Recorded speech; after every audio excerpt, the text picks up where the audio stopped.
여러분, 안녕하세요. 오늘 들려드릴 이야기의 제목은 결혼한 지 하루 만에 월급 통장을 달라던 시어머니, 3일째 되던 날 은행에 가셨다가 은행원의 한마디에 그 자리에서 얼어붙으셨습니다. 입니다. 결혼식의 소란스러움은 가라앉았지만 그 여운만은 신혼방 안에 희미하게 떠다니고 있었습니다. 저는 이서연, 일 처리에 있어 단호함과 효율성이 몸에 밴 CEO입니다.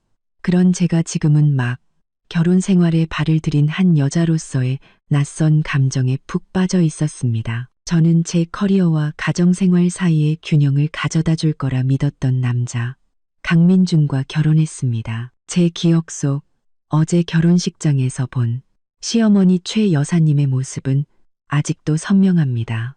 최 여사님은 인자하고 품위 있는 외모의 소유자셨죠. 화려한 조명이 쏟아지는 무대 위에서 어머니는 제 손을 꼭 잡고 따뜻하고 다정한 목소리로 말씀하셨습니다. 우리 착한 며느리, 이제 아무 걱정 말고 일에만 전념하렴. 집안일은 이 어미가 다 알아서 할 테니 내가 우리 서연이를 이 세상에서 가장 행복한 신부로 만들어줄게. 저는 그 약속을 어머니의 눈빛에 담긴 진심을 믿었습니다. 완벽한 새 출발이 될 거라고 생각했죠. 저는 이 결혼을 위해 감정적으로나 재정적으로나 철저히 준비했습니다. CEO로서 저는 경제적 독립의 중요성을 잘 알고 있었습니다. 그래서 제 개인 자산은 누구도 알지 못하게끔 빈틈없이 정리해 두었죠. 결혼 전 제 명의로 구입한 강남의 오피스텔, 각종 투자 계좌, 그리고 CEO로서 받는 진짜 급여가 입금되는 주거래 통장까지 모든 것은 철저히 보호받으며 그 누구의 통제권 밖에도 있었습니다. 제가 시댁에 공개하기로 계획한 카드는 매달 생활비의 일부를 이체해두는 기본급 통장 하나뿐이었습니다. 월급 200만 원, 제 실제 자산을 숨기기 위해 의도적으로 조정한 금액이었죠. 이렇게 철저히 준비했지만 민준 씨 집안의 전통적인 규칙들에 대해서는 약간의 불안감을 느끼고 있었습니다. 민준 씨의 형님, 즉 형수님이 따로 만났을 때 해주셨던 경고가 떠올랐습니다. 서연 씨, 자기 돈은 자기가 꼭 쥐고 있어야 해요. 절대 누구 손에도 넘기지 마요. 저도 예전에 시어머니께 재정관리를 맡겼다가 크게 후회한 적이 있어요. 저는 그때 웃어넘겼습니다. 제 능력과 지위가 있는데 그런 상황에 빠질 리 없다고 생각했죠. 달콤했지만 어딘가 모르게 거리감이 느껴지는 신혼, 첫날 밤이 지나갔습니다. 민준 씨는 좋은 사람이었지만 결단력이 부족하고 민감한 문제는 피하려는 경향이 있었습니다. 저는 결혼 후에 그가 더 성숙해져서 제 든든한 버팀목이 되어주길 바랐습니다. 결혼식 다음 날 아침, 저는 일찍 눈을 떴습니다. 민준 씨는 이미 침대를 떠났고 아래층에서 접시가 달그락거리는 소리가 들려왔습니다. 잠시나마 평화로운 기운이 방 안을 감쌌습니다. 창밖을 보니 눈부신 아침, 햇살이 새로운 날의 시작을 알리고 있었습니다. 저는 커리어와 가정, 두 마리 토끼를 다 잡기 위해 최선을 다하겠다고 다짐했습니다. 거울 앞에 서서 실크 잠옷과 머리를 정돈하며 상냥하고 다가가기 쉬운 며느리의 모습을 만들려 했었습니다. 며느리로서의 첫날, 좋은 인상을 남기고 싶었기 때문이죠. 바로 그때였습니다. 노크 소리도 없이 침실 문이 벌컥 열렸습니다. 서연아, 엄마 들어간다. 최 여사님의 목소리였습니다. 허락을 구하는 질문이 아닌 이미 실행에 옮긴 후의 통보였죠. 어머니는 어색한 미소를 지으며 방으로 들어오셨습니다. 손에는 김이 모락모락 나는 뜨거운 죽 한 그릇이 들려 있었죠. 얼굴은 여전히 인자했지만 눈빛에는 무언가 캐묻고 평가하려는 기색이 서려 있었습니다. 저는 놀랐지만 애써 평정심을 유지했습니다. 네, 어머님. 가만 보이서 가만 있게 가만 거 있어 타마 있어게. 가만 더 있어 텀석해 닦게. 가만 더 있어 게 묻고. 이리 주세요. 저는 다가가 죽 그릇을 받아들었습니다. 그릇의 온기가 손바닥에 퍼졌지만 제 마음은 차갑게 식어갔습니다. 결혼한 지 이틀째 되는 날, 아침부터 시작된 이 사생활 침해는 불길한 징조였습니다. 이것은 며느리를 아끼는 시어머니의 행동이 아니라 이미 짜놓은 계획을 실행하는 사람의 모습이었습니다. 저는 제가 두려워하던 통제가 생각보다 훨씬 빠르고 직접적으로 시작되었음을 직감했습니다. 교양 있고 기품 있는 집안이라는 연극의 막이 최 여사님에 의해 예상치 못하게 거치며 제가 미처 예측하지 못했던 탐욕과 계산적인 속내가 드러나는 순간이었습니다. 제 결혼 생활의 이틀째, 남편과 달콤한 시간을 보내야 할 바로 그날이 불쑥 들어온 시어머니와 곧이어 터져나올 무례한 욕으로 시작되고 있었습니다. 저는 죽 그릇을 화장대 위에 내려놓았습니다. 속에서는 불쾌함이 치밀었지만 겉으로는 최대한 공손한 태도를 유지하려 애썼습니다. 최 여사님은 나갈 생각이 전혀 없어 보였습니다. 의자를 끌어당겨 제 맞은편에 앉으셨죠. 어머니의 시선은 방 안 구석구석을 훑었고 제 보석함과 명품 가방들이 놓인 곳에서 잠시 멈췄습니다. 얘야, 네가 대표이사라 바쁜 건 알지만 아무리 큰일을 해도 집에 오면 넌 이 집 며느리야. 집안의 법도는 지켜야 하는 거란다. 최 여사님은 어른의 가르침처럼 들리는 말투로 입을 열었지만 그 안에는 평가와 강요의 의도가 숨어 있었습니다. 네, 어머님, 명심하고 잘 배우겠습니다. 저는 겸손하게 대답했습니다.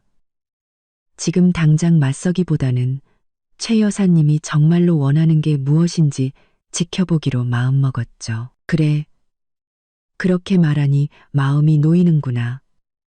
최 여사님은 제 손등을 가볍게 두드리셨습니다. 부드러운 손길이었지만 저는 오히려 압박감과 통제당하는 느낌을 받았습니다.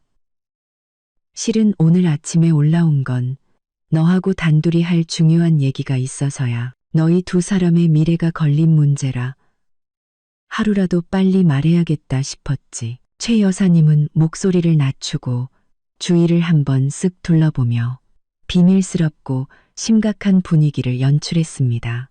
저는 죽을 한 숟가락 뜨며 기다렸습니다.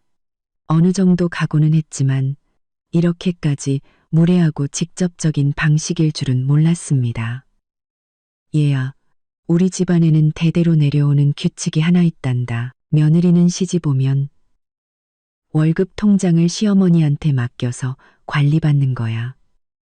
최 여사님은 반박의 여지를 주지 않는 단호한 목소리로 선언했습니다. 이건 너희 부부가 돈을 함부로 낭비하지 않고 가장 효율적으로 모을 수 있게 하려는 거란다. 내가 괜히 몇십 년 동안 대기업 회계팀장까지 했겠니? 경험 많은 내가 관리하는 게 가장 합리적이야.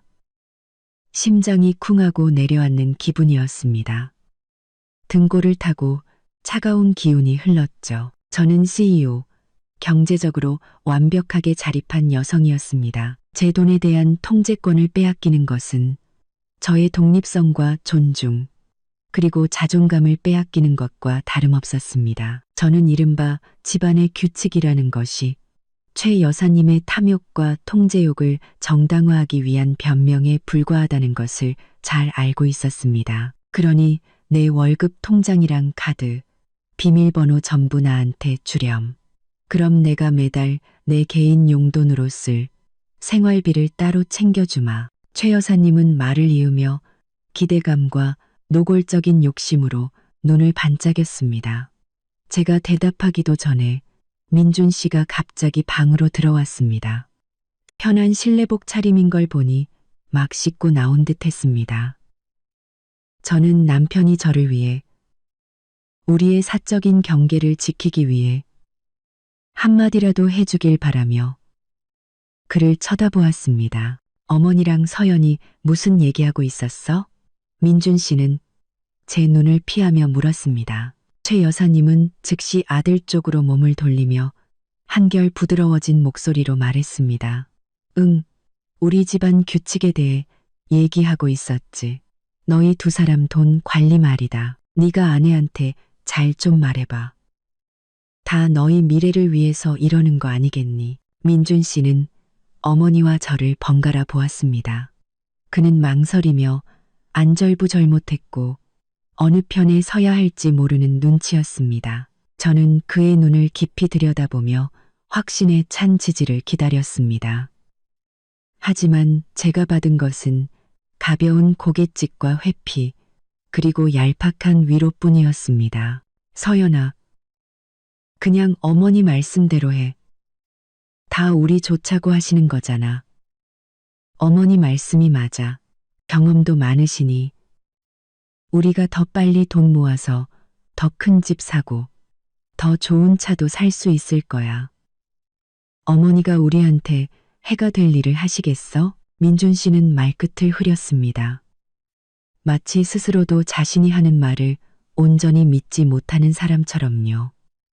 그 순간 남편에 대한 제 마지막 희망이 산산조각 났습니다. 남편은 제 자율성을 빼앗는 일에 어머니의 편에 서기로 선택한 것입니다. 그의 망설임은 어머니에 대한 존중이 아니라 아내에 대한 책임감 없는 비겁함이었습니다. 그는 저를 혼자 싸우게 내버려 두고 이른바 집안의 규칙과 공동의 미래라는 명분 아래 제 개인의 권리가 희생되는 것을 용납했습니다. 저는 깊게 숨을 들이마시며 속에서 들끓는 모든 감정을 억눌렀습니다. 그리고 미리 준비해둔 시나리오대로 행동하기로 결심했습니다.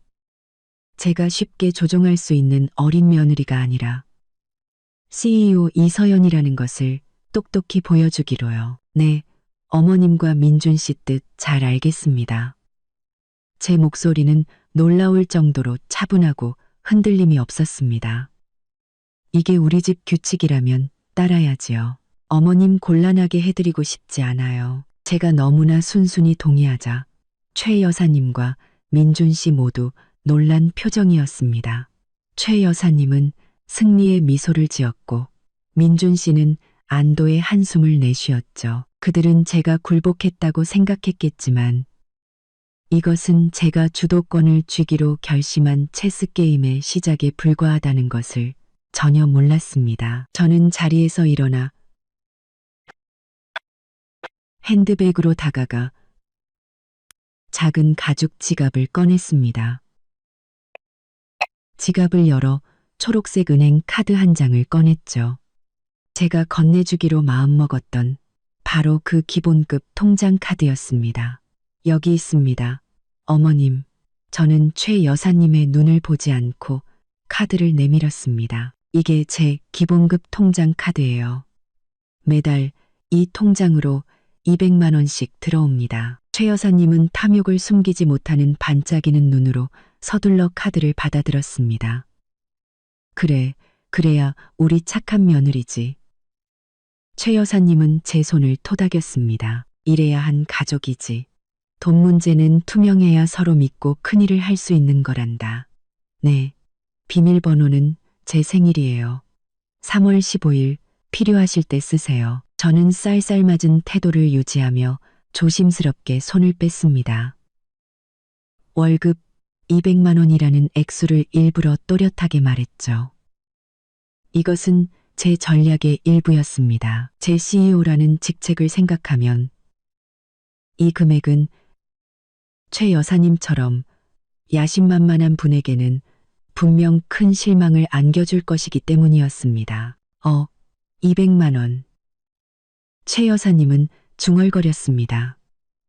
입가에 걸려있던 미소가 순식간에 굳어지더니 완전히 사라졌죠. 반짝이던 눈빛은 실망감으로 어두워졌습니다.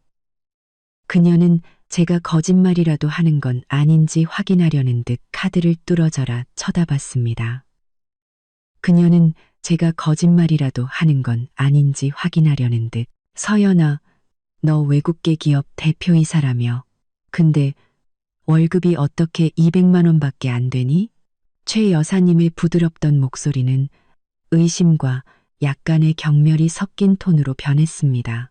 듣자 하니 너 같은 고위직은 한 달에 못해도 800, 900, 많게는 0만 원도 번다던데 어떻게 이렇게 적을 수가 있어. 그 목소리에 담긴 실망감은 며느리에 대한 안타까움이 아니었습니다. 자신이 생각했던 것만큼 큰 떡고물을 얻지 못했다는, 속았다는 느낌에서 비롯된 것이었죠. 그녀는 돈으로 가득 찬 카드, 자신이 마음대로 주무를 수 있는 거대한 자금줄을 기대했던 것입니다. 네. 그건 회사에서 이 통장으로 직접 지급하는 기본급입니다. 저는 차분하게 설명했습니다. 그 외 다른 수입의 대부분은 투자 계좌나 별도의 펀드로 들어가요. 하지만 그건 어차피 제가 결혼하기 전부터 모은 제 개인 돈이니까 굳이 가족들에게 공개할 필요는 없다고 생각합니다. 저는 결혼 전부터 모은 제 개인 돈이라는 부분을 의도적으로 강조하며 명확한 선을 그었습니다. 제 설명은 최 여사님을 만족시키지 못했습니다. 그녀는 미간을 찌푸렸고 얼굴에는 경멸감이 노골적으로 드러났습니다. 예, 그만둬라. 기본급이 200이면 그게 뭐니? 내 형님은 그냥 마케팅 팀장인데도 한 달에 400만 원은 꼬박꼬박 번단다. 넌 대표라는 애가 형님 반토막이야? 그녀는 조롱하듯 말했습니다. 옆에 서 있던 민준 씨는 어머니와 아내 사이에 긴장감이 흐르자 힘없이 끼어들었습니다. 어머니, 그만하세요. 외국계 회사는 급여 체계가 다른가 보죠. 전 먼저 내려가 볼게요. 어머니랑 서연이 얘기 나누세요. 민준 씨는 그렇게 자리를 피했습니다. 시어머니의 분노와 경멸 앞에 저를 혼자 남겨두고서요. 그의 행동은 제 결심을 더욱 굳히게 만들었습니다. 최 여사님은 아들의 말은 아랑곳하지 않았습니다. 손에 쥔 카드를 뒤집었다 폈다 하던 그녀는 문 쪽으로 가다가 멈춰서서 휴대폰을 꺼내 들었습니다. 그리고는 일부러 방을 나가지 않고 전화를 걸기 시작했습니다. 언니, 나야, 명숙이. 지금 민준이네 신혼방인데. 아, 너무 웃긴 일이 있어서 바로 전화했잖아. 최 여사님은 저 들으라는 듯 일부러 큰 소리로 말했습니다. 그 서연이라는 애 말이야. 외국계 회사 대표라고 해서 얼마나 대단한가 했더니 월급이 고작 200만 원이래. 내가 방금 그 월급 카드 받았거든. 언니네 딸만큼은 될 줄 알았지. 겉만 번지르르 하다고 속까지 그런 건 아닌가 봐. 그치, 언니? 최 여사님은 제 면전에서 제 월급을 대놓고 깎아내리고 자랑했습니다. 이 통화를 이용해 자신의 자만심과 분노를 해소하고 있었죠. 제가 똑똑히 듣고 당신 눈에 저는 그저 보잘것없는 며느리일 뿐이라는 걸 알게 하려는 속셈이었습니다. 저는 조용히 서서 최 여사님의 1인극을 지켜봤습니다. 분노는 이미 마음속 깊은 곳에서 경멸감으로 바뀌어 있었습니다. 월급 액수 때문에 화가 난 게 아니었습니다. 사람에 대한 존중도 교양도 없는 그 행동 방식 때문이었죠. 전화를 끄는 최 여사님은 만족스러운 표정으로 저를 돌아봤습니다. 들었니? 서연아. 솔직히 말해서 내일 다시 한번 생각해 봐야겠다. 월급 200만 원으로 내 아들 앞가림이나 하겠니? 어머님, 저 출근해야 해서요. 오전에 이사회 미팅이 있습니다. 제가 대답했습니다. 제 목소리는 허락을 구하기보다 명령에 가까운 냉정함을 띠고 있었습니다. 저는 화장실로 들어갔습니다. 연극은 시작되었고 이제는 제가 반격할 차례였습니다. 저는 완벽한 오피스룩으로 갈아입고 욕실에서 나왔습니다. CEO로서의 냉철하고 단호한 모습으로 돌아왔죠. 어떤 사적인 감정도 제 태도에 영향을 미치게 두지 않았습니다. 민준 씨가 다시 방으로 들어왔습니다. 그는 제게 똑바로 다가와 침대 끝에 걸터 앉았습니다. 그의 눈에는 미안함과 당혹감이 가득했습니다. 서연아, 어머니한테 너무 화내지 마. 그는 마치 어린아이를 달래는 듯한 부드러운 목소리로 말했습니다. 어머니는 그냥 어른이시고 또 돈 관리에 익숙하셔서 그래. 다른 뜻은 없으실 거야. 다 우리를 위해서 그러시는 거지. 저는 그를 올려다봤습니다. 우리를 위해서요? 좀 더 자세히 말해줄래요, 민준 씨? 우리를 위해서 당신 어머니가 제 경제적 자율권을 빼앗는 걸 내버려뒀나요? 우리를 위해서 제 면전에서 형님이랑 비교하며 저를 깎아내리는 전화를 하도록 내버려뒀고요. 저는 따지려는 게 아니었습니다. 그저 사실을 담담하게 나열했을 뿐이죠. 제가 선택한 이 남자가 과연 이 진실을 어떻게 마주할지 보고 싶었습니다. 민준 씨는 제 시선을 피하며 고개를 숙였습니다. 미안해. 어머니가 그렇게 하신 건 잘못된 거 알아. 하지만 알잖아. 어머니 고집 센 거. 우리가 이제 막 결혼했으니 당신이 조금만 참아줘. 익숙해지면 괜찮을 거야. 익숙해지면 괜찮을 거다? 저는 그의 말을 되뇌었습니다. 제 목소리에는 깊은 조소가 담겨 있었죠. 제가 자존감을 잃는 것에 익숙해지길 바라나요? 부당하게 재산을 통제당하는 것에 익숙해지길 바라나요? 제 집안에서 모욕과 비난을 당하는 것에 익숙해지길 바라나요? 저는 자리에서 일어나 방구석에 놓여있던 캐리어를 끌어왔습니다. 더 이상 아무 말도 하지 않았지만 제 행동이 모든 것을 말해주고 있었습니다. 민준 씨, 그거 알아요? 이제 문제는 월급 통장 따위가 아니에요. 이 관계에 있어서의 존중과 공정함의 문제라고요. 당신은 단 한 번도 내 편에 서주지 않았어요. 당신 어머니의 부당한 강요 앞에서 단 한 번도 저를 지켜주지 않았다고요. 제 목소리는 크지 않았지만 한마디 한마디가 칼날처럼 날카로웠습니다. 서연아, 너무 일을 크게 만들지 마. 민준 씨는 황급히 일어나 제 손을 잡았습니다. 우리 엄마 나쁜 사람 아니야. 절대 돈 함부로 쓰실 분 아니라고. 걱정 마. 나중에 우리가 집 사고 차 사면 어머니가 다 돌려주실 거야. 저는 차갑게 손을 뿌리쳤습니다. 돌려주고 안 돌려주고의 문제가 아니에요. 존중의 문제라고요. 경제적으로 독립하고 사회적으로 성공한 여자는 시댁으로부터 최소한의 존중을 받을 자격이 있어요. 당신과 당신 어머니는 결혼 이틀 만에 그걸 앗아갔어요. 그리고 그건 저로서는 도저히 받아들일 수 없는 일이에요. 민준 씨는 더 이상 아무 말도 하지 못했습니다. 그는 그저 무력한 눈으로 저를 바라볼 뿐이었죠.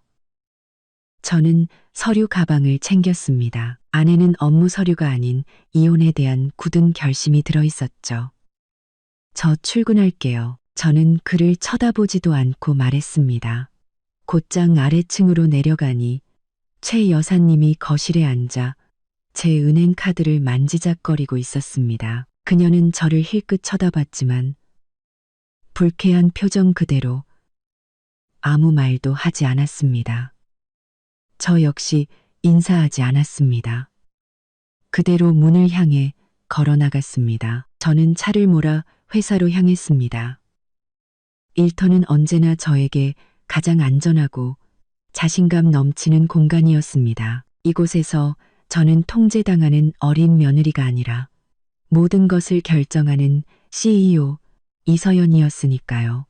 오전 9시에 이사회를 시작했습니다. 2시간이 넘는 회의 내내 저는 온전히 업무에만 집중했습니다. 회의실의 그 누구도 제 결혼 생활이 파탄 직전에 놓여 있다는 사실을 눈치채지 못했습니다. 정확히 오전 11시 회의가 막 끝났을 때 민준 씨 집의 유선 전화번호로 전화가 걸려왔습니다. 최 여사님이 행동을 개시했다는 신호였죠. 저는 벨이 3번 울리게 내버려 둔 뒤 끊어버렸습니다. 그 여자와 통화하고 싶지 않았습니다. 저는 김비서에게 지시했습니다. 김비서, 지금부터 퇴근 시간까지 우리 집에서 오는 전화나 시어머니 휴대폰으로 오는 전화는 내가 회의 중이거나 손님과 함께 있다고 하고 연결하지 말아요. 바로 그때 제 휴대폰이 울렸습니다. 이번에는 민준 씨 번호였습니다. 저는 즉시 전화를 받았습니다. 그가 곤경에 처했고 저를 필요로 하기 때문에 전화했다는 것을 알았기 때문이죠. 여보세요.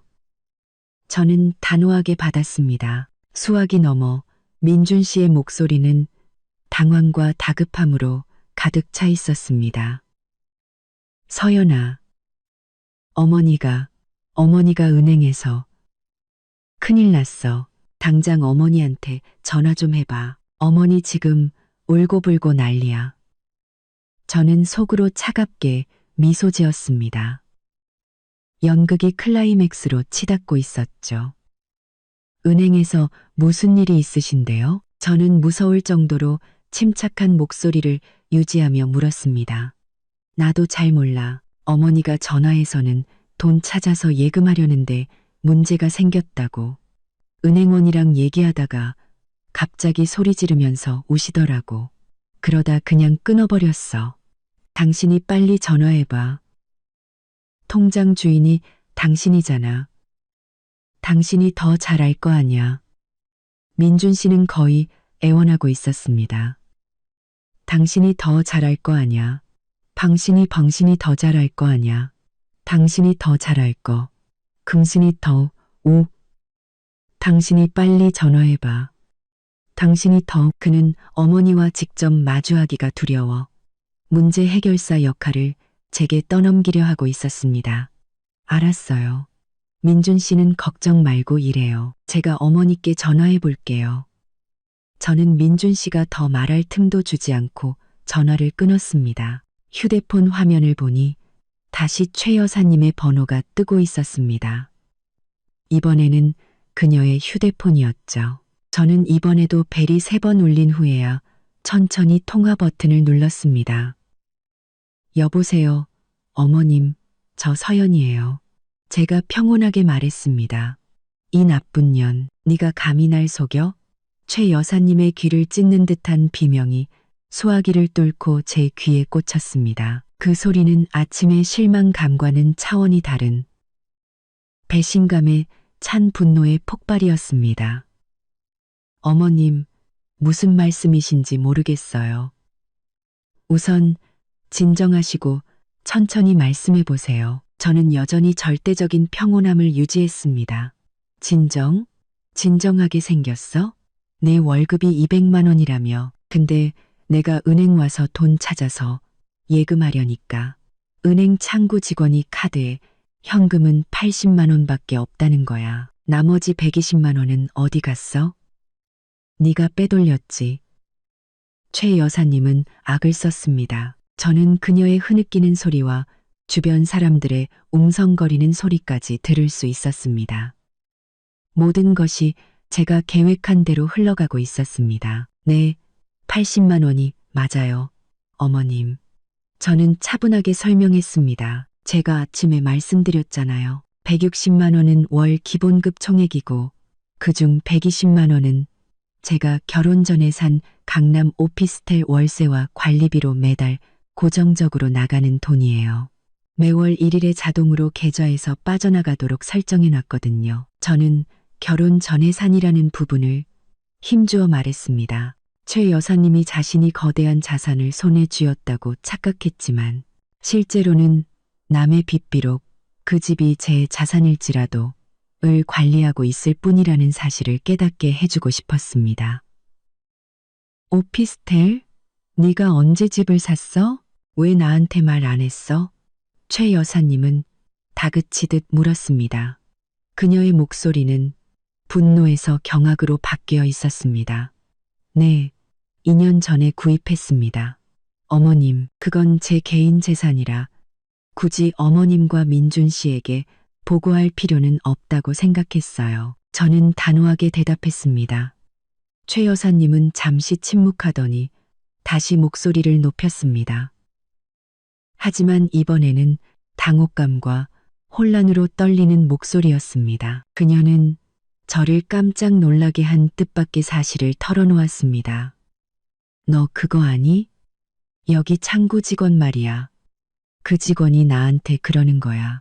혹시 큰 금액 이체하러 오셨냐고. 이서연 고객님은 저희 은행 VIP 고객님이시라고 말이야.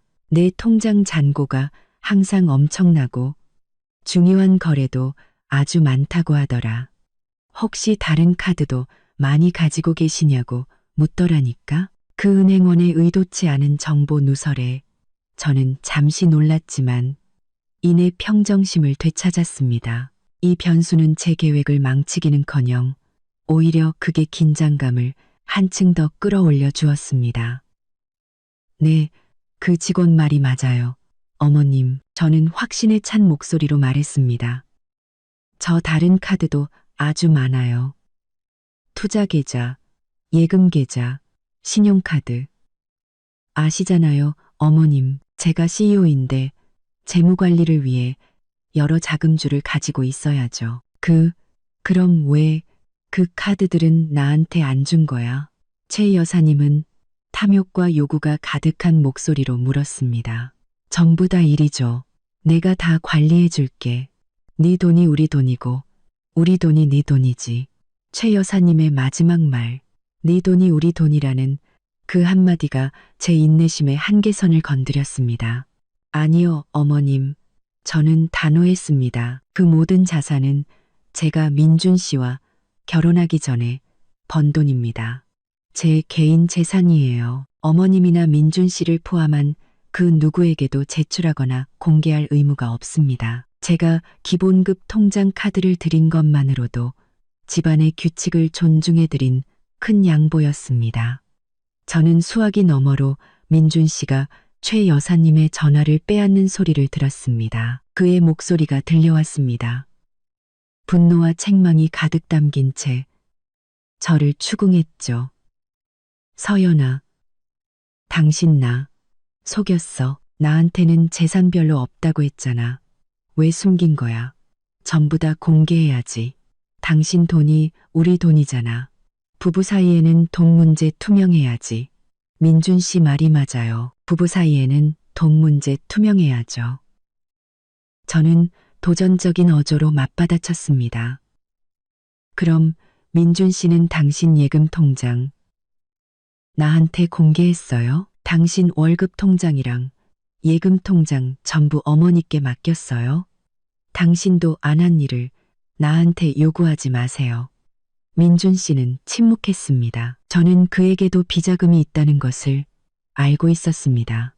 그의 침묵은 그의 위선과 부당한 요구를 스스로 인정하는 셈이었습니다. 죄송하지만 더 이상 할 말 없네요. 저는 즉시 전화를 끊고 민준 씨와 최 여사님의 번호를 모두 차단해버렸습니다. 저는 자리에서 일어나 재킷을 챙겼습니다. 그리고 김 비서에게 마지막 지시를 내렸죠. 김 비서, 차 준비해줘요. 은행에 급히 가봐야겠어요. 저는 제 자존감과 재산을 지키기 위해 단호하게 행동해야 한다는 것을 알았습니다. 저는 은행으로 차를 몰았습니다. 분노는 어느새 냉철하고 단호한 결심으로 바뀌어 있었습니다. 더 이상 감정에 휘둘리지 않았습니다. 저는 손실이 난 사업 관계를 재정비하는 CEO 모드로 완벽하게 전환했습니다.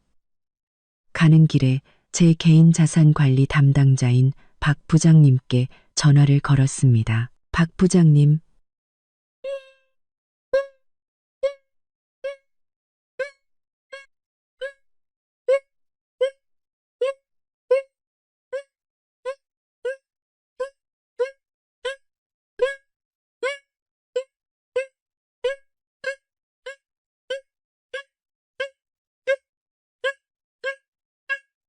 박 부장님, 박 부장님의 목소리는 언제나 침착하고 전문적이었습니다. 첫째, 제 총자산 모든 투자 및 예금 계좌, 그리고 실제 CEO 급여가 입금되는 계좌 정보는 절대적인 보안을 유지해 주십시오. 그 누구에게도, 심지어 제 가족에게도 절대 공개되어서는 안 됩니다. 오늘 오후에 저희 시어머니께서 은행에 방문하셨다가 한 직원의 실수로 제가 VIP 고객이라는 사실이 노출된 것 같습니다. 제가 명령하듯 말하자 박 부장님은 즉시 사과했습니다. 죄송합니다, 대표님. 직원이 부주의했던 것 같습니다. 즉시 긴급 회의를 소집하여 고객 정보 보안 규정을 재정비하겠습니다. 안심하십시오. 지금부터 대표님의 모든 정보는 VIP 고객실 최고 보안 등급으로 관리될 것입니다. 감사합니다. 그리고 두 번째, 제가 은행에 도착하면 즉시 새 ATM 카드와 완전히 새로운 계좌를 준비해 주십시오. 기존 카드에 남아있는 80만 원을 새 계좌로 옮긴 후 기존 카드는 즉시 해지하겠습니다. 제가 단호하게 말했습니다. 네, 바로 준비하겠습니다. 제 VIP 상담실로 바로 오시면 됩니다. 모든 절차를 가장 신속하게 처리해 드리겠습니다. 저는 은행에 들어서자마자 VIP 상담실로 직행했습니다. 박 부장님은 이미 저를 기다리고 있었죠. 모든 절차는 신속하고 전문적이며 비밀리에 진행되었습니다. 저는 박 부장님께 낡은 급여 카드를 건넸습니다. 마지막 남은 80만 원을 새 계좌로 옮겨주세요. 그리고 이 카드는 해지하고 원래 계좌는 영구적으로 폐쇄해 주십시오. 10분도 채 되지 않아 저는 새 카드를 받고 기존 계좌 해지 통보를 받았습니다. 대표님, 카드 해지 절차가 모두 완료되었습니다. 이제 아무도 그 계좌에 접근할 수 없습니다. 박 부장님이 알려주었습니다. 저는 민준 씨 가족과의 모든 재정적 연결고리를 끊어버렸습니다. 닭분형 제 소유의 모든 것에 대한 통제권을 완벽하게 되찾은 것이죠. 저는 차에 올라 기사에게 민준 씨 집으로 가자고 했습니다. 그들의 며느리로서 그 집에 발을 들여놓는 것은 이번이 마지막이 될 것임을 알고 있었습니다. 더 이상 두려움이나 걱정은 없었습니다. 오직 돌이킬 수 없는 결정을 내린 사람의 단호함만이 느껴질 뿐이었습니다. 오후 2시쯤 민준 씨 집에 도착했습니다. 집 안으로 들어서자 이상할 정도로 고요한 분위기가 감돌았습니다. 저는 곧장 신혼방으로 올라갔습니다. 방구석에서 캐리어를 끌어내고 옷장을 열어 제 모든 개인 물품을 챙기기 시작했습니다. 결혼 선물이나 함께 쓰던 물건은 단 하나도 챙기지 않았습니다. 모든 것을 깨끗하고 명확하게 정리하고 싶었죠. 바로 그때 최 여사님과 민준 씨가 방문 앞에 나타났습니다. 최 여사님은 제가 돌아온 것을 분명히 알아차린 듯 했습니다. 그녀의 얼굴은 분노와 불안으로 붉게 달아올라 있었고, 민준 씨는 어머니 뒤에 서서 어쩔 줄 모르는 난처한 표정을 짓고 있었습니다. 최 여사님은 제가 입을 열기도 전에 방으로 달려들어 제 얼굴에 대고 손가락질했습니다. 이 나쁜 년. 어딜 갔다가 이제야 기어들어와? 네가 날 속여? 감히 그 월급 카드를 해지해. 내가 방금 은행에 전화해봤더니 계좌가 이미 폐쇄됐다고 하더라. 최 여사님은 분노로 쉰 목소리로 소리쳤습니다. 인자한 겉모습은 온데간데 없고 오직 벌거벗은 탐욕만이 남아 있었습니다. 저는 캐리어를 닫고 조심스럽게 잠갔습니다. 그리고 최 여사님을 마주보고 섰습니다. 제 표정은 너무나 평온해서 오히려 그녀를 당황하게 만들 정도였습니다. 네, 맞아요. 어머님, 방금 은행 가서 그 카드 해지하고 오는 길이에요. 제 돈은 제가 알아서 할 권리가 있으니까요. 저는 확고한 목소리로 대답했습니다. 마침내 민준 씨가 입을 열었습니다. 그의 목소리에는 책망이 가득했습니다. 서연아, 지금 뭐 하는 거야? 고작 카드 하나 때문에 이렇게까지 일을 크게 만들어? 당신 때문에 엄마가 사람들 앞에서 얼마나 창피를 당했는지 알아? 당장 엄마한테 사과해. 저는 민준 씨의 눈을 똑바로 쳐다보았습니다. 그리고 실망 가득한 미소를 지었죠. 민준 씨, 제가 여기 온 건 사과하러 온 게 아니에요. 제 짐을 챙기고 한 가지를 선언하러 왔어요. 저는 캐리어를 제 쪽으로 당겨 똑바로 섰습니다. 두 사람을 번갈아 보며 또박또박 단호하게 말했습니다. 우리 이혼해요. 민준 씨와 최 여사님 모두 그 자리에 얼어붙었습니다. 최 여사님의 얼굴은 새하얗게 질렸고 민준 씨는 발이 땅에 붙기라도 한 듯 꼼짝도 못했습니다. 제 짧았던 이틀간의 결혼 생활은 이 한마디 선언으로 공식적인 끝을 고했습니다. 신혼방은 무서운 침묵에 잠겼습니다. 제 이혼 선언은 꿈에서 깨어나지 못하던 두 사람을 현실로 끌어냈습니다. 최 여사님이 가장 격렬하게 반응했습니다. 충격은 순식간에 분노로 바뀌었죠. 너 지금 뭐라고 했어? 이혼? 미쳤니? 너 지금 제정신이야? 무슨 이유로 이혼을 해? 고작 월급 200만 원짜리 카드 하나 때문에 이 난리를 피워? 네가 뭔데? 최 여사님은 제게 달려들 기세로 다가왔습니다. 손이 분노로 부들부들 떨리고 있었죠. 네, 어머님. 그 카드 때문이 아니에요.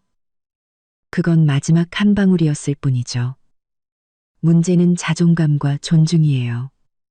어머님과 민준 씨가 결혼 이틀 만에 제게서 빼앗아간 바로 그거요. 저는 여전히 침착한 태도를 유지하며 대답했습니다. 민준 씨는 더듬거렸습니다.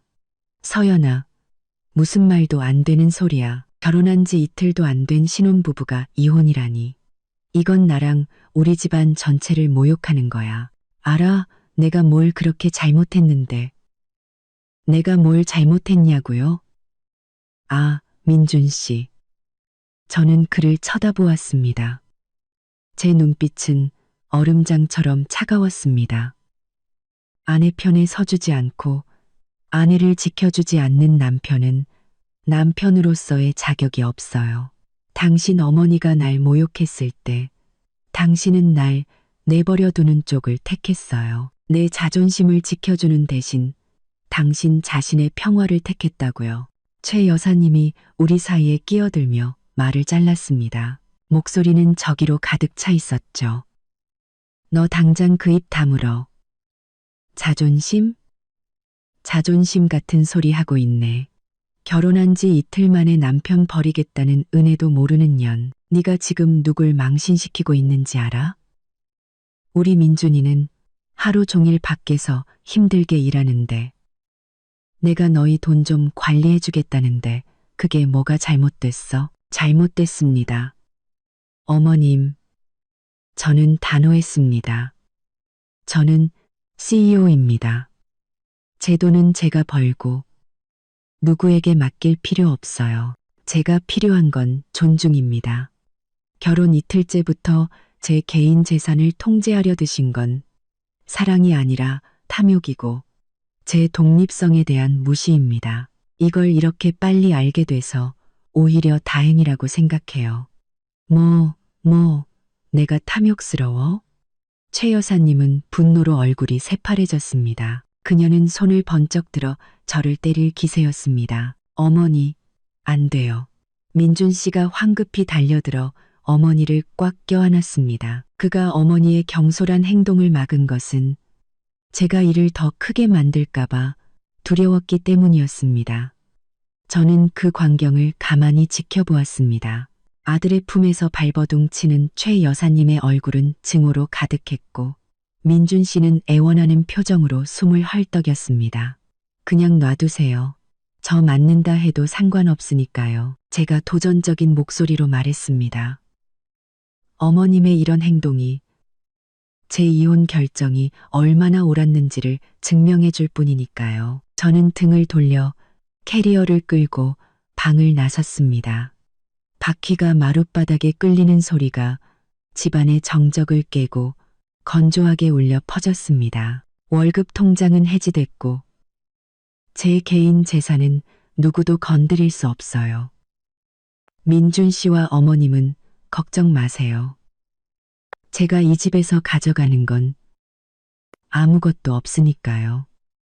내일 구청으로 나와요. 거기서 기다릴게요.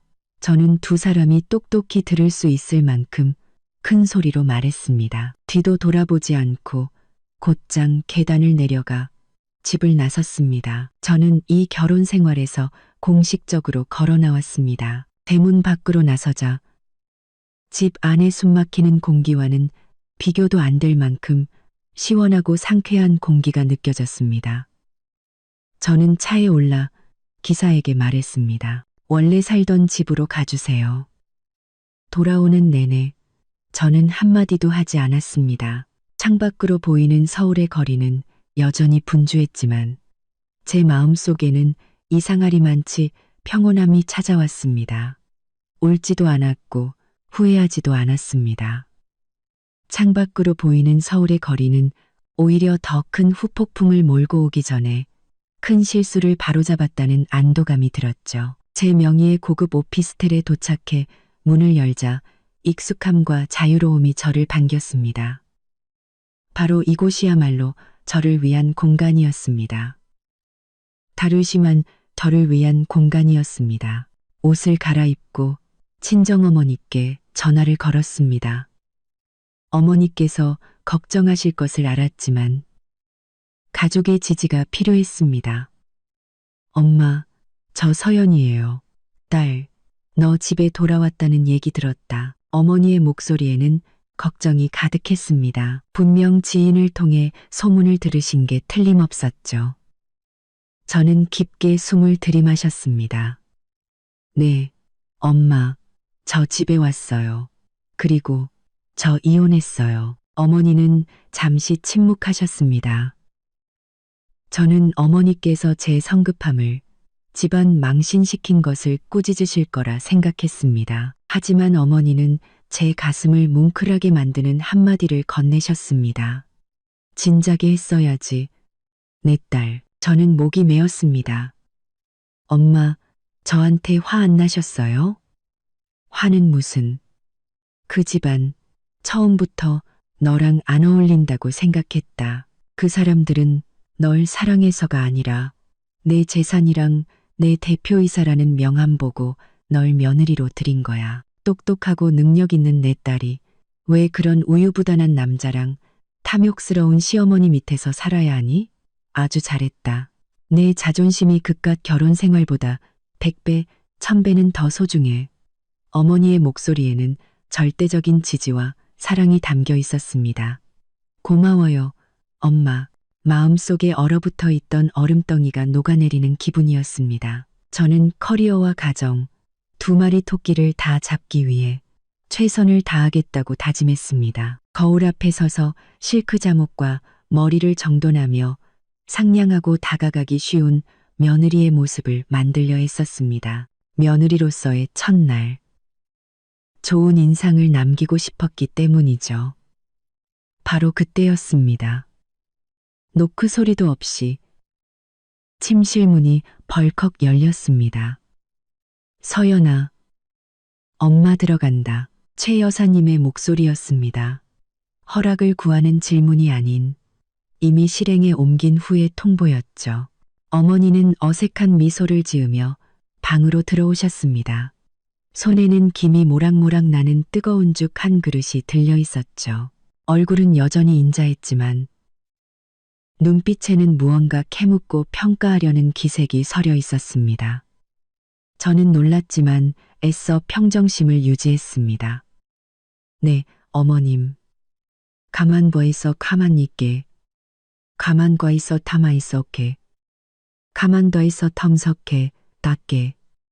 가만 더 있어 캐묻고. 이리 주세요. 저는 다가가 죽 그릇을 받아들었습니다. 그릇의 온기가 손바닥에 퍼졌지만 제 마음은 차갑게 식어갔습니다. 그렇게 단호하게 선언한 후에 제 전 남편이 무슨 말을 할지 궁금했습니다. 여보세요. 수화기 넘어 민준 씨의 목소리에는 당황이나 분노 대신 마치 업무적인 대화를 하는 듯한 냉정하고 서먹한 기운이 감돌았습니다. 서연아, 나야. 무슨 일이죠? 강민준 씨? 저 역시 딱딱하고 단호한 어조로 응수했습니다. 저기, 다시 돌아와 줄 수 없을까? 어머니가 지금 너무 화가 나셔서 그래. 내가 어머니랑 다시 얘기해 볼게. 우리 다시 시작할 수 있잖아. 응. 저는 비웃음을 터뜨렸습니다. 다시 시작하자고요? 어떻게 시작할 건데요? 앞으로 있을 또 다른 부당한 싸움에서 당신이 내 편에 서주기라도 할 건가요? 전 못 믿겠네요. 민준 씨, 매일같이 시댁과 전쟁하며 살고 싶지 않아요. 민준 씨는 침묵했습니다. 그러더니 그의 목소리가 바뀌었습니다. 낮고 간절한 톤으로요. 네가 화난 거 알아. 근데 서연아, 부탁할 게 하나 있어. 아주 급한 일인데 혹시 저는 최 여사님이 카드를 요구했던 일부터 민준 씨의 회피, 그리고 제가 카드를 해지하고 이혼을 선언하기까지의 모든 일을 간략하게 설명했습니다. 이야기를 다 들으신 어머니는 민준 씨 집안의 행동에 더욱 분노하셨습니다.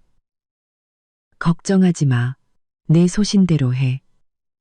엄마랑 아빠가 뒤에서 전부 지지해 줄게. 탁굽고 집안 체면보다 네 행복과 자존심이 훨씬 더 중요해. 전화를 끊었습니다. 어머니의 지지는 앞으로 닥쳐올 모든 뒷말에 맞설 힘을 주었습니다. 더 이상 집안 체면을 지켜야 한다는 부담감에 얽매일 필요가 없었습니다. 저는 자리에 앉아 제 개인 변호사인 김 변호사에게 전화를 걸어 다음 날 아침 이혼 절차를 준비하기 시작했습니다. 모든 것을 신속하고 깔끔하게 처리하고 싶었습니다. 저는 이미 사실상 독신이었고 이제 법적인 확인 절차만 남았을 뿐이었습니다. 변호사와 나눌 서류를 준비하고 있을 때 휴대폰이 울렸습니다. 민준 씨의 회사 번호였습니다. 잠시 망설이다가 전화를 받기로 했습니다. 불과 몇 시간 전 그는 내 돈이 우리 돈이라는 논리로 제게 재산 공개를 요구했습니다. 그리고 이제는 바로 그 논리를 이용해 3억 원을 빌려달라고 하고 있었죠. 강민준 씨, 착각하지 마세요. 제 목소리는 얼음장처럼 차가웠습니다. 첫째, 우리는 이혼했어요. 당신은 더 이상 내 남편이 아니에요. 둘째, 당신은 내 돈이 우리 돈이라고 했죠. 그럼 당신은 단 한 번이라도 당신 돈이 우리 돈이라고 말한 적 있나요? 당신 재산 공개한 적 있어요? 저는 그의 대답을 기다리지 않고 마지막으로 단호하게 쏘아붙였습니다. 강민준 씨, 당신한테는 내 편에 설 기회가 있었어요. 하지만 당신은 당신 어머니를, 탐욕을, 그리고 당신의 나약함을 선택했죠. 당신 스스로 나와의 모든 관계를 끝내버린 거예요. 다시는 네 남편이니 우리 돈이니 하는 논리로 나한테 전화하지 마세요.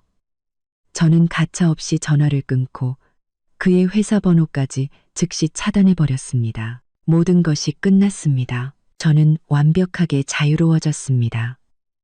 민준 씨의 번호를 차단한 후 저는 휴대폰을 소파에 던져버렸습니다. 자리에 앉아 깊게 숨을 쉬며 정말 옳은 일을 했다고 느꼈습니다. 민준 씨가 돈을 빌려달라고 전화한 것은 이 결혼의 진짜 목적이 무엇이었는지를 보여주는 가장 명백한 증거였습니다. 바로 그때 다시 전화벨이 울렸습니다. 제 자산관리 담당자인 박 부장님이었습니다. 저는 전화를 받았습니다. 박 부장님, 무슨 일이시죠?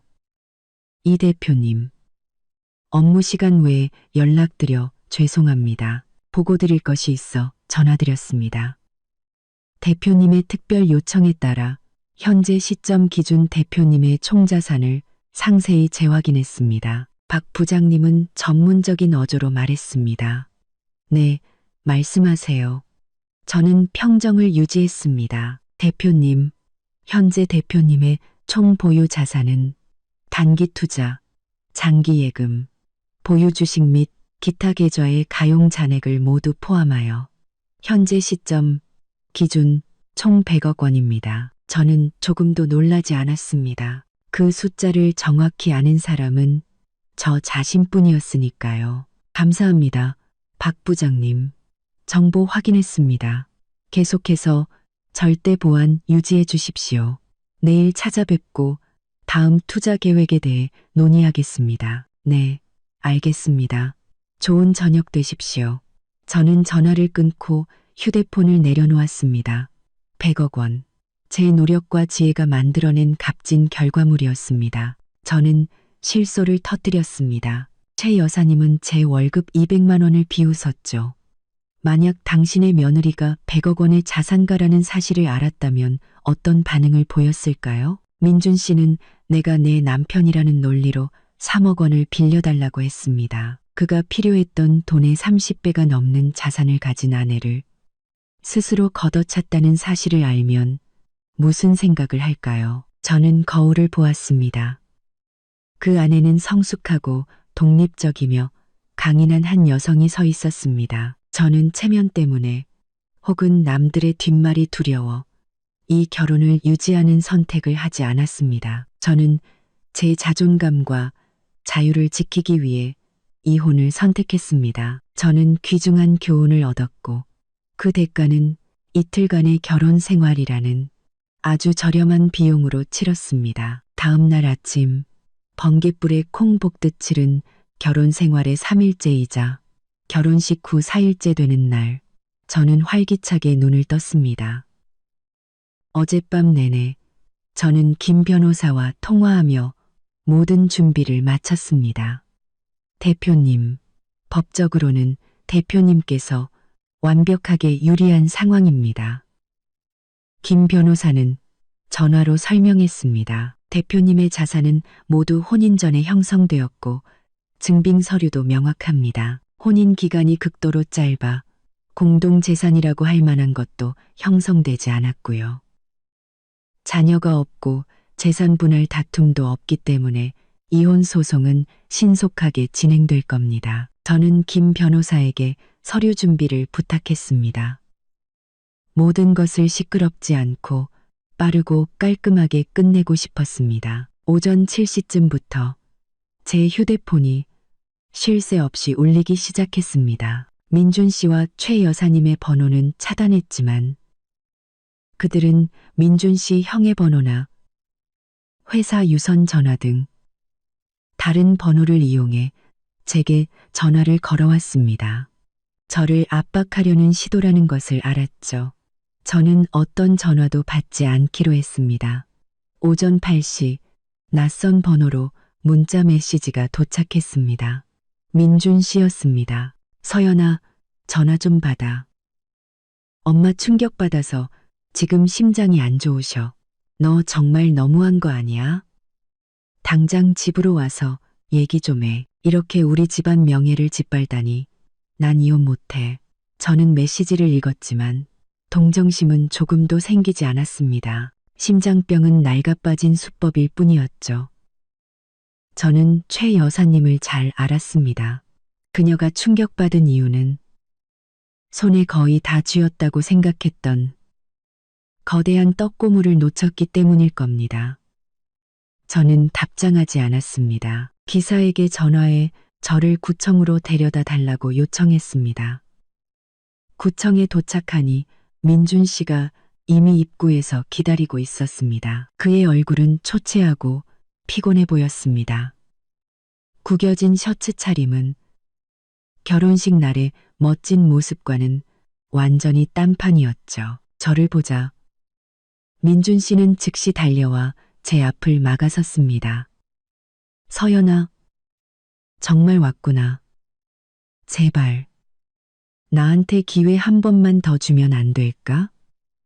내가 미안해. 어머니랑도 얘기했어. 앞으로는 우리 돈 문제에 절대 간섭 안 하시겠다고 약속하셨어. 제발 기회 한 번만 줘, 응. 민준 씨는 애원하는 목소리로 말했습니다. 저는 그의 눈을 똑바로 쳐다보았습니다. 조금의 흔들림도 없었죠. 박민준 씨, 당신의 말은 더 이상 저에게 아무런 가치가 없어요. 당신에게는 나를 지켜줄 기회가 있었지만 당신은 나를 내버려 두는 쪽을 택했어요. 이제 와서는 너무 늦었어요. 나도 그냥 평화롭게 지내고 싶었을 뿐이야. 서연아, 당신은 대표고 돈도 많이 벌잖아. 내 입장도 좀 이해해줘야지. 그는 동정심에 호소하려 했습니다. 이해는 하지만 받아들일 수는 없어요. 저는 단호했습니다. 전 여기 당신과 말싸움하러 온 게 아니에요. 절차 밟으러 왔어요. 서류는 이미 다 준비됐고요. 협조적으로 나오든가 아니면 제가 오늘 바로 이혼 소송을 제기하든가 선택하세요. 제가 장담하는데 소송으로 가면 지금 이혼 서류에 도장 찍는 것보다 훨씬 더 시끄러워질 겁니다. 민준 씨는 고개를 숙였습니다. 방궁방곡 저의 단호함을 꺾을 수 없다는 것을 깨달은 것이죠. 알았어. 서명할게. 민준 씨는 완전히 굴복한 작은 목소리로 말했습니다. 하지만 약속해줘. 내가 당신한테 돈 빌리려고 했던 거, 투자금 부탁했던 거, 아무한테도 말하지 않겠다고. 이 일은 비밀로 해줘. 저는 비웃으며 고개를 저었습니다. 박민준 씨, 아직도 당신 체면을 생각하네요. 걱정 마세요. 전 그 이야기 절대 안 할 거예요. 첫째, 그런 좀스러운 일에 얽히고 싶지 않으니까요. 둘째, 제 얼굴에 먹칠하고 싶지 않아서요. 제가 당신 같은 남자와 결혼했었다는 사실을 남들이 알게 하고 싶지 않거든요. 저는 등을 돌려 곧장 구청 안으로 들어갔습니다. 구청에서의 절차는 생각보다 빨리 끝났습니다. 저희는 담당 공무원과 마주 앉았습니다. 저는 변호사가 미리 준비해온 이혼 신청서를 포함한 모든 필요 서류를 제출했습니다. 사유는 성격 및 가치관 차이로 명시했죠. 담당 공무원은 극도의 놀라움이 담긴 눈으로 저희를 쳐다봤습니다. 결혼한 지 이틀 만에 이혼하러 온 커플은 분명 전례가 드문 일이었을 겁니다. 커플은 분명 전례가 드문 일이었을 겁니다. 극도의 놀라움이 담긴 덕무원은 극도의 놀라움이 담긴 눈으로 저희를 쳐다봤습니다. 두 분, 정말 확실하신 겁니까? 결혼하신 지 이제 이틀밖에 안 되셨는데 돌아가서 다시 한번 생각해 보시는 게 결혼은 평생의 다슈인데 이렇게 성급하게 결정할 문제가 아닙니다. 담당 공무원은 놀라움과 약간의 책망이 섞인 말투로 말했습니다. 네, 저희는 충분히 생각했습니다. 제가 차분하고 단호한 목소리로 대답했습니다. 서로의 가치관과 삶의 방향이 너무나 다르다는 것을 깨달았습니다. 억지로 관계를 유지하는 것은 양쪽 모두에게 고통일 뿐입니다. 민준 씨는 그저 고개를 숙인 채 아무 말도 하지 않았습니다. 그는 제가 내미는 모든 서류에 텅 빈 눈으로 서명했죠. 그는 완전히 굴복했습니다. 모든 절차는 약 1시간 만에 끝났습니다. 저는 이혼 신청 접수증과 관련 서류를 받았습니다. 법적으로 정해진 숙려 기간이 필요했지만 이 결혼은 사실상 끝난 것이나 다름없었습니다. 저는 자리에서 일어나 민준 씨를 다시는 쳐다보지 않고 방을 나섰습니다. 강민준 씨, 혼자 돌아갈 수 있죠? 전 중요한 회의가 있어서요. 민준 씨는 저를 올려다보았습니다. 그의 얼굴에는 창피함이 가득했죠. 알아, 먼저 가봐. 저는 구청을 나서며 마치 어려운 임무를 완수한 듯한 기분을 느꼈습니다. 저는 다시 자유로운 여성 이서연으로 돌아왔습니다. 자유로운 여성 이서연으로 돌아왔습니다. 저는 구청을 나서며 저는 구청을 나서며 마치 어려운 일. 그날 오후부터 제 이혼 소식은 퍼져나가기 시작했습니다. 제가 아무리 조용히 처리하려 애썼다 해도 이틀 만의 이혼은 비밀로 붙이기에는 너무나 충격적인 이야기였죠. 재계와 사교계에서 뒷말이 나오기 시작했습니다. 세상에, 그 이서연 대표, 돈 많다고 얼마나 거만하면 결혼 이틀 만에 남편을 버려. 분명히 시댁이 가난해서 집안 규칙 못 견디고 뛰쳐나온 걸 거야. 정말 생각 없다. 큰 사업하는 사람이 행동은 애들 같아. 저는 그 모든 말을 들었지만 조금도 흔들리지 않았습니다. 그런 말을 하는 사람들은 진실을 모를 뿐더러 제가 굳이 해명할 필요도 없었죠. 제 자존심은 온전히 지켜졌습니다. 저는 차라리 남들에게 성급하다는 비난을 받을지언정 제 가족에게 무시당하는 것은 견딜 수 없었습니다. 저는 사무실에 앉아 도시의 풍경을 내려다보며 미소 지었습니다. 모든 것을 끝냈고 저는 다시 태어났습니다. 민준 씨가 이혼 서류에 서명했지만 최 여사님은 쉽게 물러날 사람이 아니었습니다. 그녀는 낡은 수법, 즉 제명예와 평판을 이용해 저를 압박하기 시작했습니다. 넷째 날 저녁, 친정어머니께 전화가 왔습니다. 어머니의 목소리에는 분노와 걱정이 가득했죠. 서연아, 내 전 시어머니가 무슨 짓을 하고 다니는지 아니? 그 여자가 우리 친척, 친구들, 심지어 네 아빠 사업 파트너 몇 명한테까지 전화해서 내 흉을 보고 있단다. 뭐라고 하시는데요? 엄마? 저는 침착하게 물었습니다. 이미 예상했던 일이었습니다. 네가 아주 버릇없고 거만한 며느리라느니, 집안 규칙을 무시했다느니, 돈밖에 모르는 애라서 자기 집안 명예에 먹칠을 했다고 떠들고 다닌대. 네가 재산을 속였고 엄청난 수입을 일부러 숨겼다고. 심지어 처음부터 작정하고 자기 아들 놀려주려고 결혼한 거라는 말까지 하고 다닌다더라. 어머니는 분노로 떨리는 목소리로 전했습니다. 알았어요, 엄마. 걱정 마세요. 전 괜찮아요. 떠들고 싶으면 그러라고 하세요. 저는 어머니를 안심시켰습니다. 하지만 얘야, 그 여자가 내 형님네 댁까지 찾아가서 울고불고 난리를 쳤단다. 온갖 방법으로 네게 흠집을 내려고 하고 있어. 이러다 내일이나 평판에 문제가 생길까봐 걱정이다. 엄마, 저는 CEO예요. 그런 뒷말 무섭지 않아요. 제 평판은 이틀짜리 결혼 생활이 아니라 제 능력과 전문성으로 쌓아 올린 거예요. 그분이 일을 크게 벌일수록 그분의 탐욕과 비도덕성만 더 드러나게 될 거예요. 엄마는 그냥 마음 편히 계세요. 제가 알아서 처리할게요. 저는 전화를 끊고 즉시 김 변호사에게 연락했습니다. 김 변호사님, 지금 바로 강민준 씨와 최 여사 앞으로 경고장을 발송해 주십시오.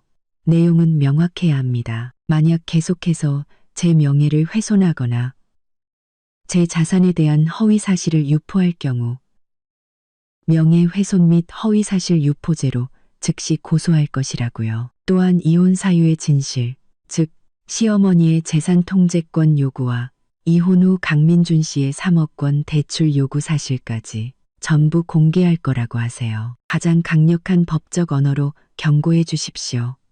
네, 알겠습니다.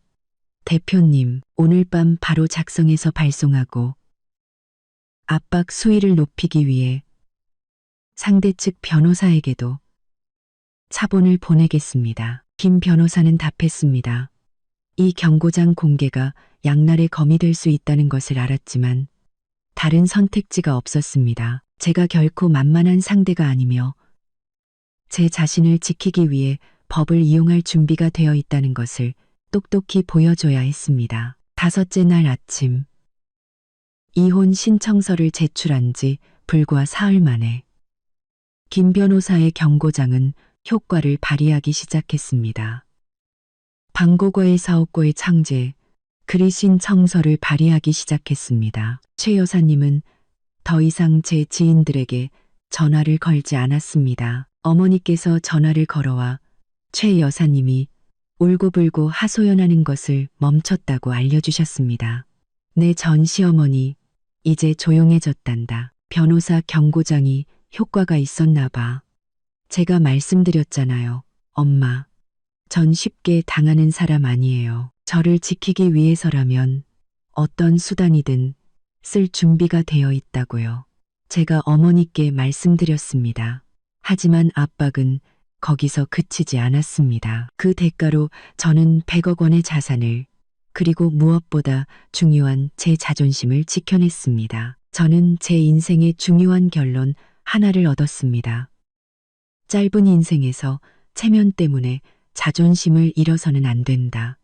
체면은 거칠애일 뿐, 자존심이야말로 독립적인 여성의 핵심 가치다. 그 번개 같은 결혼은 제가 제 자신의 진정한 가치를 깨닫고 불합리한 규칙이나 타인의 탐욕에 얽매이지 않는 온전한 삶을 살게 해준 발판이었습니다. 저는 김 변호사에게 전화해 해외의 새로운 부동산을 매입하는 것에 대해 논의했습니다.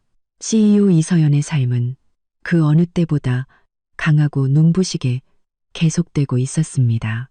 이혼 후 제 삶은 그 어느 때보다 평온하고 자유로워졌습니다.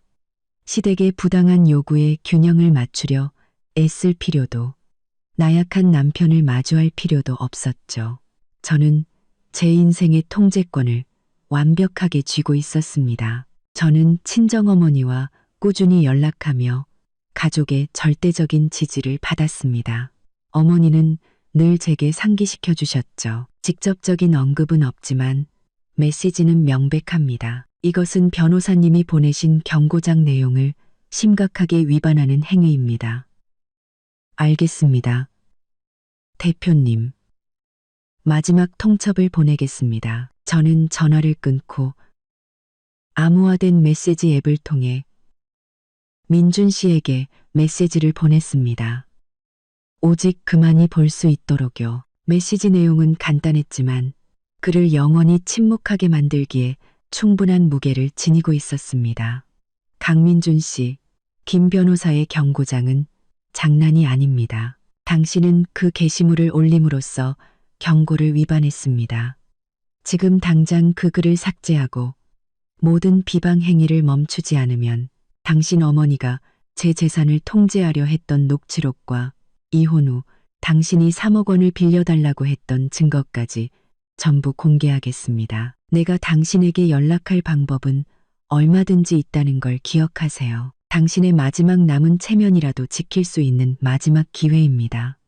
10분도 채 지나지 않아 저는 소셜미디어를 확인했습니다. 민준 씨의 게시물은 사라져 있었습니다. 그는 더 이상 우리의 결혼에 대해 어떤 글도 올리지 않았습니다. 저는 미소 지었습니다.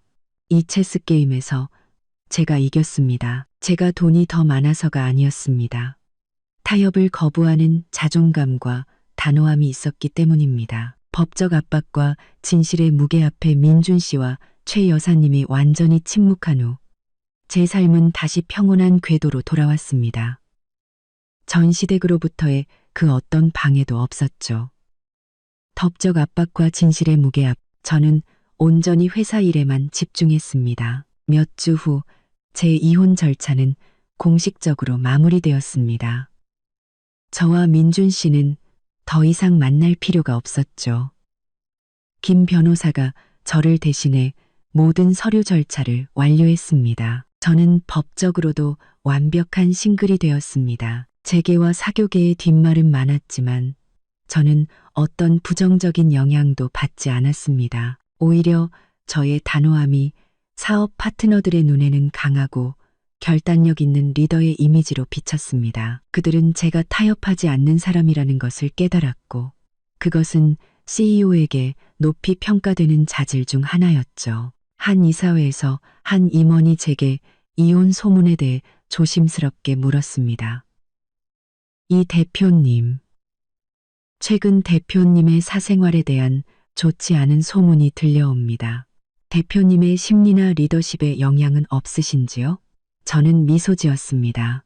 눈빛은 날카로웠지만 자신감으로 가득 차 있었죠. 제 개인적인 문제는 신속하고 단호하게 해결되었습니다.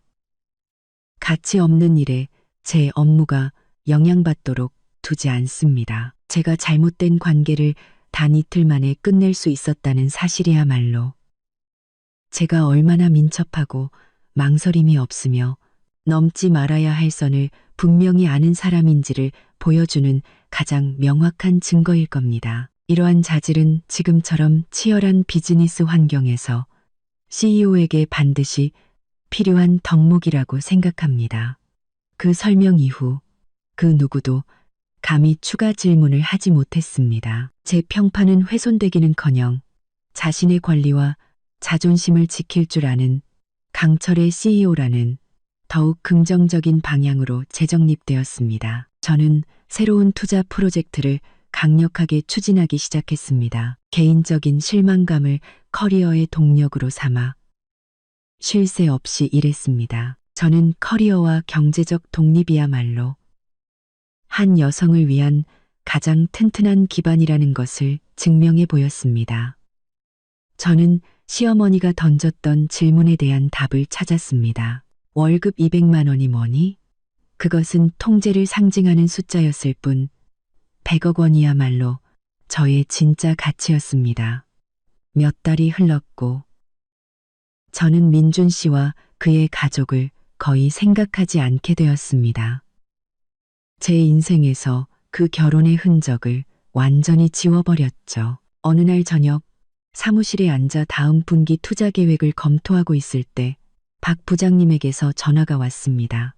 이 대표님, 축하드릴 일이 있어 전화드렸습니다. 대표님 회사가 대형 계약을 성사시켰더군요. 저희가 함께 세웠던 투자 계획대로 순조롭게 진행되고 있습니다.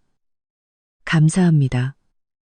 부장님, 저도 우리의 전략을 믿고 있었습니다. 박 부장님은 잠시 망설이다가 말했습니다. 아, 그런데 제가 들은 소식이 하나 있습니다. 강민준 씨 회사가 아주 큰 어려움을 겪고 있는 것 같습니다. 거액의 부채를 상환하지 못할 위기에 처했다고 하더군요. 빚을 갚기 위해 회사를 매각할 방법을 찾고 있다고 합니다. 저는 그저 고개를 끄덕였습니다. 놀랍지 않았죠. 그는 결단력 없이 남에게 의존하기만 하는 사람이었으니까요. 그런 사람은 오래 사업을 할 수 없습니다. 이 대표님, 그때 그에게 3억 원을 빌려주지 않으신 것은 정말 현명한 판단이셨습니다. 만약 그랬다면 그 돈도 아마 허공으로 사라졌을 겁니다. 박 부장님은 한숨을 쉬었습니다. 그가 제게 대표님의 자산 관리 담당자라는 것을 알고 접근해서 혹시 대표님께서 다시 돈을 빌려줄 가능성이 있는지 물어보더군요. 저는 단칼에 거절하고 대표님의 정보 보안 약속을 다시 한번 상기시켜 주었습니다. 감사합니다, 부장님. 잘하셨습니다. 제가 대답했습니다. 박 부장님은 경고의 어조로 말을 이었습니다. 대표님, 제 생각엔 조심하시는 게 좋을 것 같습니다. 그의 가족, 특히 어머니가 막다른 길에 몰리면 다시 대표님을 괴롭히려 들지도 모릅니다. 다른 수법을 쓸 수도 있고요. 저는 준비되어 있습니다. 부장님, 저에게는 변호사가 있고 단호함이 있습니다. 그들이 제 삶에 끼어들 어떤 기회도 주지 않을 겁니다. 저는 전화를 끊고 창밖을 내다보았습니다. 민준 씨 회사의 몰락은 탐욕과 나약함이 불러온 필연적인 결과였습니다. 그는 스스로의 힘으로 사업을 일구는 대신 아내의 돈에 의지하는 길을 택했고 이제 그 대가를 치르고 있는 것이죠. 저는 그가 돈을 빌려달라고 애원했던 것을 다시 떠올렸습니다. 만약 제가 그 부탁을 들어주었다면 돈뿐만 아니라 제 자신에 대한 존중까지 잃었을 겁니다. 박 부장님의 예상대로 얼마 지나지 않아 저는 다시 민준 씨 가족의 방해를 받게 되었습니다. 하지만 이번에는 예상치 못한 경로를 통해서였죠. 어느 날 오후 제가 집에 있을 때 친정어머니께 전화가 왔습니다. 서연아, 내 전 시어머니가 우리 집에 찾아왔다. 어머니의 목소리에는 불쾌함이 가득했습니다. 과일 바구니를 들고 와서는 너한테 사과하러 왔다고 하더구나. 자기가 월급 통장을 관리하겠다고 했던 게 잘못이었다고. 지금 민준이 회사가 어려우니 네가 다시 돌아와서 민준이를 좀 도와주면 안 되겠냐고 하더라. 저는 깊게 숨을 들이마셨습니다. 그래서 뭐라고 하셨는데요? 아무리 그래도 너희 둘은 부부의 연이 있었고 돈도 중요하지만 정이 아직 남지 않았냐고 하더구나. 네가 다시 생각해서 민준이한테 돌아와 주길 바란다고. 앞으로는 너희 돈 문제에 절대 간섭 안 하겠다고 약속까지 하더라. 우리랑 다시 사돈 맺고 싶다고도 하고. 어머니는 비꼬는 투로 말했습니다. 엄마는 그 여자한테 뭐라고 하셨어요? 나는 딱 한마디 했지. 사부인. 저는 제 딸을 남에게 의존해서 살라고 가르친 적도 없고 자기를 존중할 줄 모르는 남자 곁에서 살라고 가르친 적도 없습니다. 이혼은 이미 끝난 일이고 엎질러진 물입니다. 댁에 돌아가서 아드님이나 잘 챙기세요. 정은 돈으로 살 수도 없고 망해가는 회사 살리는 데 쓸 수도 없는 겁니다. 그 여자가 내 말 듣고는 얼굴이 새하얘져서 그냥 돌아가더라. 저는 어머니가 자랑스러웠습니다. 어머니는 저를 단호하게 지켜주셨고 제가 최 여사님의 뻔뻔함을 직접 마주하지 않게 해주셨습니다. 정말 고마워요. 엄마, 정말 잘하셨어요. 그 사람은 사과하러 온 게 아니에요. 정을 핑계로 돈을 구걸하러 온 거죠. 엄마도 안다. 그러니 걱정 말고 내 일에만 집중해. 또 귀찮게 굴면 내 변호사랑 얘기할 테니. 최 여사님의 재결합 제안은 뉘우침이 아니었습니다. 제 자존심에 대한 모욕이었죠. 그녀는 아들의 회사를 구하기 위해 자신의 체면까지 기꺼이 희생할 준비가 되어 있었던 것입니다. 최 여사님의 실패한 구걸 이후 모든 것이 공식적으로 가라앉았습니다.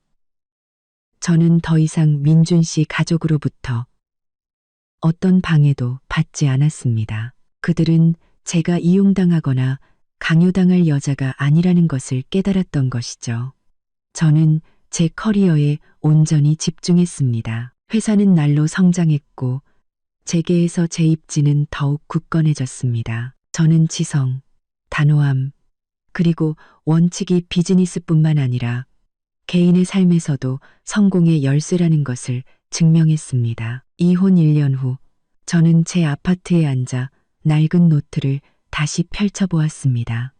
거기에는 이혼을 결심한 직후 제가 적어둔 글이 있었습니다. 자존감과 독립을 잃느니 차라리 성급한 이혼으로 체면을 구기는 편이 낫다. 저는 미소 지었습니다.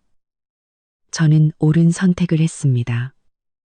값비싼 교훈을 얻었지만 그 대가는 고작 이틀간의 결혼 생활과 몇몇 무의미한 뒷말뿐 아주 저렴했습니다. 박 부장님의 예상대로 얼마 지나지 않아 저는 다시 민준 씨 가족의 방해를 받게 되었습니다.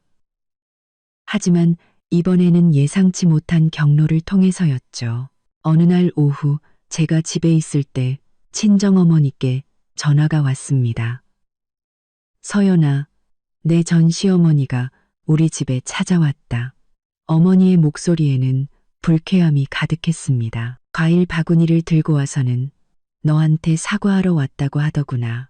자기가 월급 통장을 관리하겠다고 했던 게 잘못이었다고. 지금 민준이 회사가 어려우니 네가 다시 돌아와서 민준이를 좀 도와주면 안 되겠냐고 하더라. 저는 깊게 숨을 들이마셨습니다. 그래서 뭐라고 하셨는데요?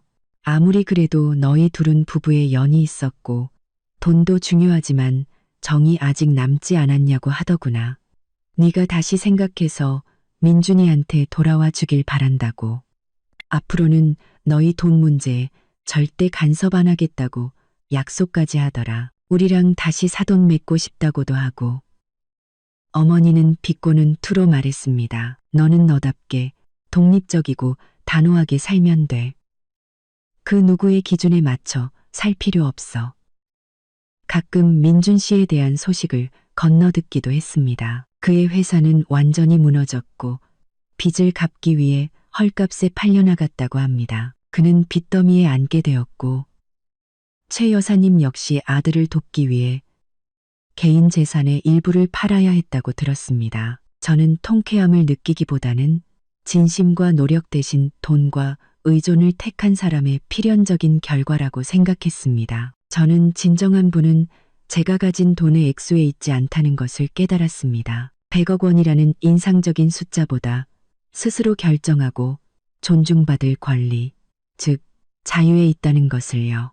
저는 제 돈을 이용해 제 자신을 지켰습니다. 그리고 그 짧은 결혼 생활의 경험을 바탕으로 개인정보 보안 전문 기술 스타트업에 투자하는 대담하지만 성공적인 비즈니스 결정을 내렸습니다. 저는 거울을 보며 만족스럽게 미소 짓는 한 여성을 보았습니다. 저는 더 이상 뒷말의 주인공인 박정한 신부가 아니라 모두가 존경하는 성공한 CEO였습니다. 제 여정은 진정한 힘이 타인의 돈을 통제하는 데 있는 것이 아니라 스스로 돈을 벌고 그 성과를 단호하게 지켜내는 능력에 있다는 것을 증명했습니다. 저는 힘든 시기를 멋지게 극복했습니다. 사랑은 성급할 수 있어도 존중은 영원해야 한다는 것을 배웠습니다. 저는 노트를 덮으며 완벽한 평온함을 느꼈습니다. 모든 것이 끝났고 눈부신 새 미래가 저를 기다리고 있었습니다. 저는 이 체스 게임에서 CEO의 자존심과 지성으로 승리했습니다. 끝까지 경청해 주신 여러분 진심으로 감사합니다. 다음 영상에서 다시 뵙겠습니다.